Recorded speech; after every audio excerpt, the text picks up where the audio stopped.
The world is a strange planet, made of strange people, strange places, and strange events. These are the lists that expose the truth about the strangest things that happen here, on Earth, the strangest planet in the world. These are Miklists.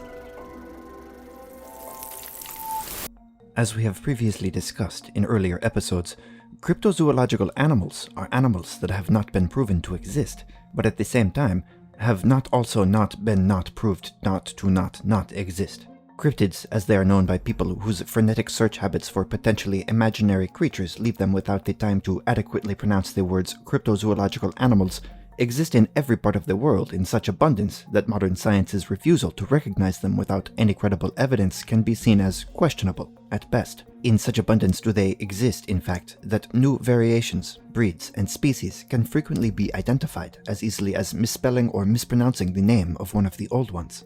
5 times misspelling the name of a cryptid has accidentally created another cryptid. Number 5. Bagfoot. The legend of Bagfoot began circulating in the fall of 1947 near the unincorporated community of Orleans in Humboldt County, California, after 19-year-old Keith Duntz attempted a cryptozoological flex in front of a group of high school friends after a night of underage drinking. "Nah, man," intoned an inebriated Duntz in a fashion that precludes many cryptozoological tales. "I know what I saw." Unrelated, a recent study has shown that the more fervently a person says the words "I know what I saw," the less likely that person is to actually know what it is that they saw. Duntz dragged his unimpressed but gullible friends into the woods, toward Bluff Creek, a tributary of the Klamath River, to what he swore was the location at which the now famous Patterson-Gimlin Sasquatch footage had been shot, nearly 7 years previous. It was a towering beast," slurred Duntz, losing his train of thought only for a moment, according to a friend. "It was the Bagfoot." Still unimpressed, but also still gullible, Duntz's friends asked for confirmation, and Duntz doubled down. "What? Yeah, no, I mean, yes, not big. His feet were in bags." His friends nodded. Bagfoot's infamy would only grow from there. Number 4. Bigfoot. The story behind the legendary Bigfoot buffet in the heart of tiny Nantiglow, Pennsylvania, is a tragic, if not predictable, tale. Sighted near the town of Twin Rocks, Pennsylvania on the afternoon of May 6, 1984, a massive bear-like being, covered in bear-like fur and walking with a bipedal bear-like gait. The Twin Rocks Sasquatch startled a number of park officials and picnic-goers alike as it trundled through a woodsy valley known to be the home of numerous bears. Attempting to capitalize on the popularity the creature had amassed seemingly overnight, Donathan Myers changed the name of his budding diner, already known for its breakfast burritos and locally sourced scones, to the Bigfoot Buffet, and staked its reputation on providing as much sustenance as possible for a single low price. The efforts were initially viewed as a success, and the Bigfoot Buffet soon found itself serving nearly every town resident for nearly every meal, nearly every day. The blood pressures and glucose levels of the entire town skyrocketed painfully through the roof, and a FEMA response team was quickly sent in to shut down the Bigfoot Buffet for good. Donathan Myers now works at the Big Fork Diner in the nearby town of Wittondale. Number 3. Bigfoot. The Olympic National Park on Washington State's Olympic Peninsula is the home of Lake Crescent, an ominous and mysterious presence in the minds of locals and paranormal researchers alike. Well known for ghostly encounters, UFO sightings, and generalized cryptid experiences, those in the know about the unknown are familiar with the lake for a plethora of reasons. Enough, in fact, to earn Lake Crescent its own Miklist later in this season.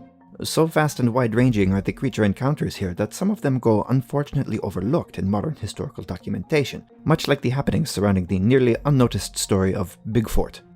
Written sloppily in the guest book of the beautiful and historic Lake Crescent Lodge in 1998, one Winona DeBeek, staying in cabin 16 on the property's property, relates the odd tale of a yet-to-be-discovered creature that she described as enormous. "Had to be 8 feet tall at the shoulder," wrote DeBeek, who incorrectly identified herself as Winnerna in the statement. DeBeek's husband Harold was mum on the subject. The staggering visage of Bigfoot has haunted the forests of the Olympic National Park ever since. Number 2. Pigfoot.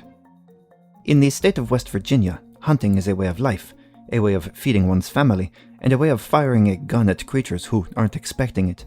Traditionally, during wild boar season, West Virginians are known to remove and string one hoof, or foot, from each boar they kill around their necks, as a way to honor the long bloodline of warrior hunters that preceded them in the licensed slaying of foodstuffs. Boar are known both frequently and historically to be a potentially deadly adversary, goring victims with tusked snouts, and have recently been in the news for causing the hunting death of Robert Baratheon, head of House Baratheon and ruler of the Seven Kingdoms. But boar aren't the only dangerous critters hunting the hunters of Westeros, Virginia. I mean, westernmost Virginia. During a hunting expedition gone awry in the verdant, hilly, tree-filled wilderness of Hancock County, Dale Wittick and hunting partner Keith Roberts — oh, another Keith, that's a coincidence — stumbled across the nesting grounds of a large, unknown creature they would soon come to call Pigfoot. Large, fat, and ungainly was the way Wittick described the beast, covered in mud and wearing a damned pigfoot necklace. Roberts, who had gotten separated from his partner after wandering off trail and falling into a mud pool, was unable to see the creature, but was able to hear his partner screaming nearby while he wiped copious amounts of mud from his closed eyes.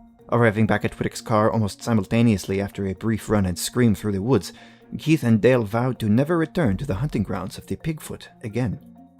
Number 1. Bigfoop. One of the newest entries into the annals of cryptozoological history, the mysterious creature known as Bigfoop is a direct result of a typographical error by Miklist staffer Nick Salisbury, made while searching the internet for signs of cryptozoology. Bigfoop is so new to the world of cryptidism, in fact, that no footage of the beast is known to exist, no footprints have ever been found, and it is yet to be spotted in the wild. The tireless staffers here at Miklists would love to be the first to show you footage of this elusive creature. If you, or anyone you know, has photographic evidence or footages of Bigfoop, or if you have an audio recording of its shrill, warbling, ice cream truck-like vocalative howl, please leave a comment below with information on how to contact you.